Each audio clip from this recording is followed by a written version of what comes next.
السلام علیکم دوستو، میں آج آپ کے ساتھ ایک قصہ شیئر کرنے جا رہا ہوں جس کا نام ہے دا بلانکٹ۔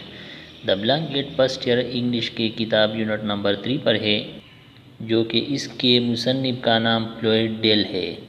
دا بلانکٹ کہانی 4 شخصوں کے گرد گھومتی ہے: پیٹر 11 سالہ لڑکا، پیٹر کا ڈیڈ، پیٹر کی سوتیلی بننے والی ماں، اور ایک خاص کردار پیٹر کا دادا، جو اس کا بیٹا یعنی پیٹر کا والد اسے نرسنگ ہوم یعنی بوڑھوں کے زندگی کے آخری مراحل گزارنے کے گھر بھیجنا چاہتا تھا، لیکن بعد میں پیٹر کی عقل مندانہ عمل سے جانے سے منع ہوا۔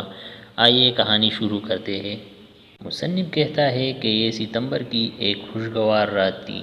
وادی پر ایک باریک سفید چاند نکل آیا۔ 11 سالہ پیٹر نے چاند کو دھیان نہیں دیا تھا۔ اس نے باورچی خانے کے اندر ستمبر کی ٹھنڈی ہوا کو محسوس نہیں کیا، کیونکہ اس کی سوچیں باورچی خانے کے میز پر پڑے سرخ اور سیاہ کمبل پر جمی ہوئی تھی۔ یہ کمبل اس کے باپ کی طرف سے دادا کے لیے رخصتی کا تحفہ تھا۔ وہ کہتے تھے کہ دادا جا رہے تھے، یہی وجہ تھی کہ وہ اسے رخصتی کہتے تھے۔ پیٹر کو یہ یقین نہیں آ رہا تھا کہ اس کے والد اس کے دادا کو بھیج دیں گے، لیکن اب تو یہ رخصتی کا تحفہ تھا۔ والد صاحب اسے صبح سویرے خرید چکا تھا، اور یہ پیٹر اور دادا کی ایک دوسرے کے ساتھ آخری شام تھی۔ بوڑھے آدمی اور نوجوان لڑکے نے شام کے کھانے کے برتن دھوئے۔ والد صاحب اس خاتون کے ساتھ باہر گئے تھے جس کے ساتھ وہ شادی کرنے والے تھے۔ وہ کچھ دیر کے لیے واپس نہیں آئیں گے۔ جب برتن ختم ہو گئے تو بوڑھا آدمی اور لڑکا باہر نکلے اور چاند کی روشنی میں بیٹھ گئے۔ بوڑھے نے کہا، میں اپنا ہارمونیم یعنی باجا لے کر تمہارے لیے بجاؤں گا۔ میں کچھ پرانے دھنیں بجاؤں گا۔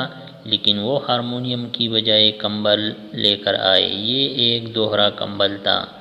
دوہرا یعنی ڈبل کمبل تھا۔ اب کیا یہ عمدہ کمبل نہیں ہے؟ بوڑھے نے اسے اپنے گھٹنوں پر ہموار کرتے ہوئے کہا، اور کیا تمہارے والد ایک مہربان شخص نہیں ہے کہ ایک بوڑھے کو رخصتی کے موقع پر ایسا کمبل دے رہے ہیں؟ اس پر کچھ خرچہ آیا ہوگا۔ اس کے اون کو دیکھو، اور یہ آئندہ 7 راتوں میں گرم بھی ہوگا۔ وہاں پر اس کی طرح دوسرا کمبل نہیں ہوگا۔ یہ دادا ہی تھے جو اس طرح کے باتیں کر رہے تھے جب سے انہوں نے رخصتی کی باتیں شروع کی تھی۔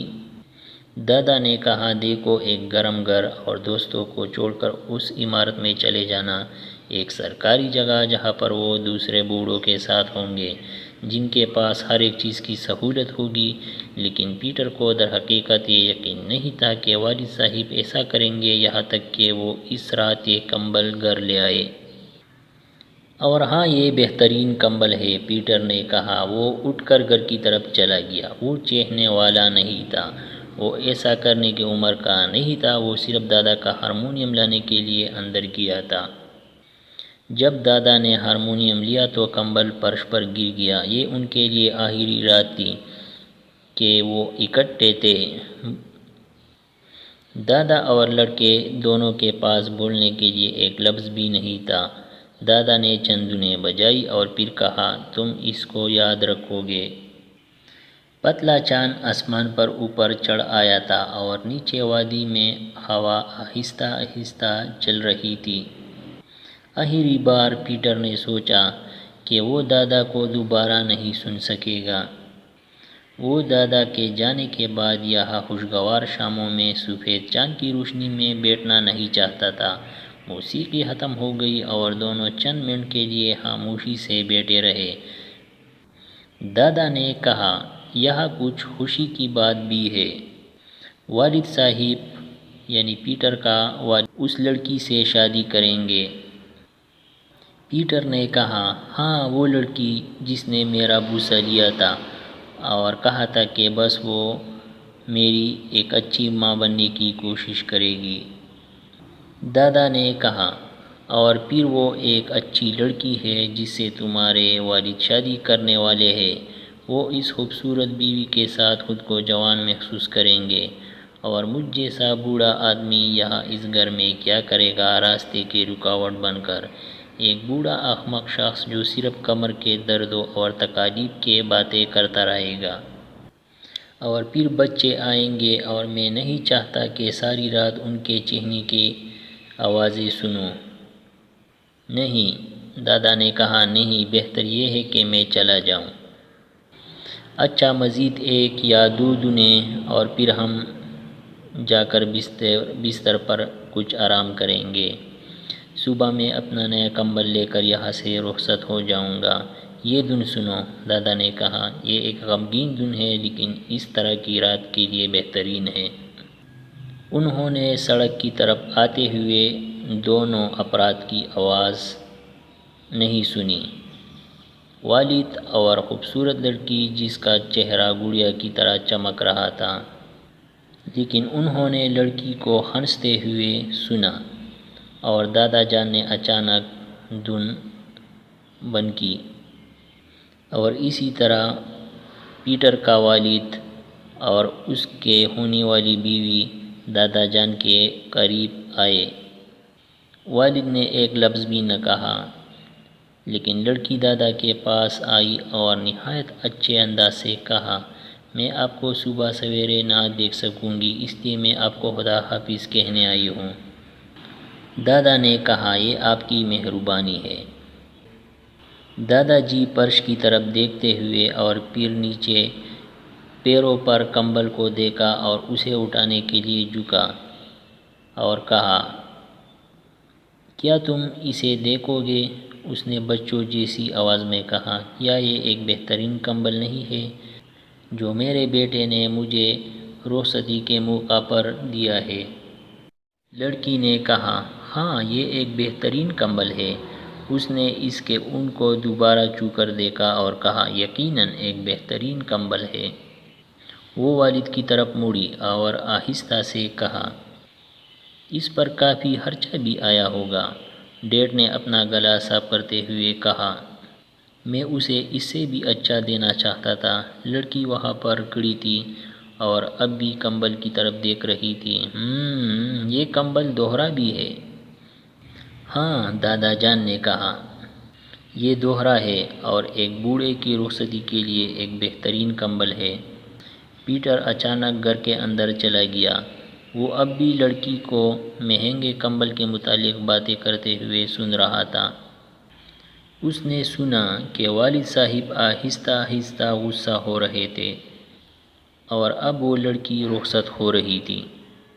جون ہی پیٹر نکلا، لڑکی مڑی اور کہا، کوئی بات نہیں، تم جو کچھ بھی کہو، لیکن اسے دوہرے کمبل کی ضرورت نہیں ہے۔ ڈیڈ نے اسے موزیقہ خیز نظروں کے ساتھ دیکھا۔ لڑکے نے کہا، والد صاحب وہ ٹھیک کہتی ہے کہ دادا کو دوہرے کمبل کی ضرورت نہیں ہے۔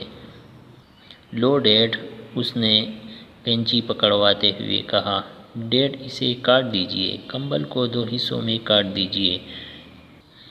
لڑکی اور ڈیڈ نے لڑکے کی طرف حیرانی سے دیکھا۔ ڈیڈ، میں کہتا ہوں اسے دو حصوں میں کاٹ دیجئے اور دوسرا حصہ رکھ دیجئے۔ دادا نے دھیمے لہجے میں کہا، یہ برا خیال نہیں ہے، مجھے اتنے بڑے کمبل کی ضرورت نہیں ہے۔ لڑکے نے کہا، ہاں، ایک بوڑھے شخص کے لیے ایک سنگل کمبل کافی ہے، جبکہ اسے گھر سے دور بھیجا جا رہا ہو۔ پیٹر نے کہا، ڈیڈ، ہم دوسرے ٹکڑے کو محفوظ رکھیں گے، یہ بعد میں کام آئے گا۔ والد نے پوچھا، اس سے تمہارا کیا مطلب ہے؟ پیٹر نے کہا، میرا مطلب ہے کہ میں اسے تمہیں دے دوں گا جب آپ بوڑھے ہوں گے اور میں آپ کو دور بھیج رہا ہوں گا۔ گہری خاموشی چھا گئی اور پھر ڈیڈ دادا کے پاس گئے اور اس کے سامنے خاموش کھڑے ہو گئے، لیکن دادا سمجھ گئے اور انہوں نے اپنا ہاتھ نکال کر ڈیڈ کے کندھے پر رکھا۔ پیٹر ان کو دیکھ رہا تھا اور اس نے دادا کو سرگوشی کرتے ہوئے سنا۔ بیٹا بالکل ٹھیک ہے، دادا نے کہا، میں جانتا تھا کہ تمہارا مطلب یہ نہیں تھا۔ اور پھر پیٹر رونے لگا، لیکن اس سے کچھ فرق نہیں پڑتا تھا کیونکہ وہ تینوں اکٹھے رو رہے تھے۔ اس لیسن سے ہمیں یہ سبق ملتا ہے کہ ہمیں اپنے والدین اور بزرگ افراد کی خدمت کرنی چاہیے، اسے اپنے سر کا بوجھ نہیں سمجھنا چاہیے بلکہ اس کا خدمت کرنی چاہیے۔ اور دوسرا سبق یہ ملتا ہے کہ جیسا کرو گے ویسا بھرو گے۔ اسی طرح چینل کو سبسکرائب کریں، اگر ویڈیو اچھی لگی تو لائک کریں اور بیل آئیکن کلک کریں تاکہ آپ نئی اپڈیٹ سے باخبر رہیں۔ Thanks for watching.